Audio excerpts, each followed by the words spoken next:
Panemunėlio dvaras. Panemunėlio dvaro sodyba įkurta 1772 metais. Ji pastatyta aukštumoje, kairiajame Nemunėlio krante, pastatai išdėstyti abipus kelio vedančio į bažnyčią. Pirmasis dvaro šeimininkas Juozas Parafinovičius.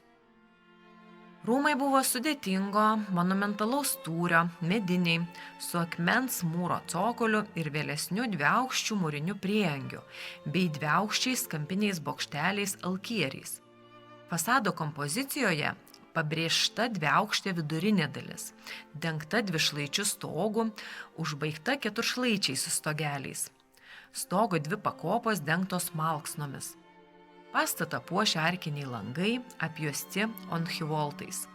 Fasado kampuose kilo kompaktiško tūrio mediniai bokšteliai. Bokšteliai skaidė pagrindinio pastato sienas.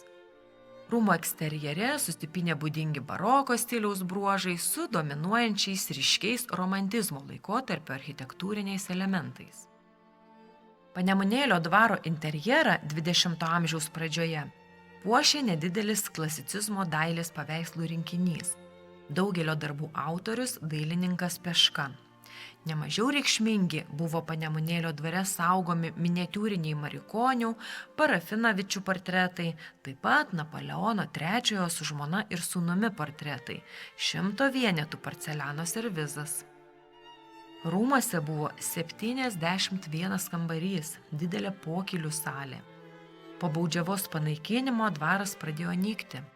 Valdžios pradėtą sodybos parceliaciją vykdė Kamarauskai, o vėliau Sventickiai. 1940 metais dvaro sodyba nacionalizuota. Paskutinis dvaro savininkas Vladas Biknevičius su šeima emigravo į Lenkiją. Sovietiniais metais jame gyveno Panemunėlio tarybinio ūkio darbininkų šeimos. Neremontuojamas dvaras per keletą dešimtmečių suiro. Pastatas buvo nugriautas.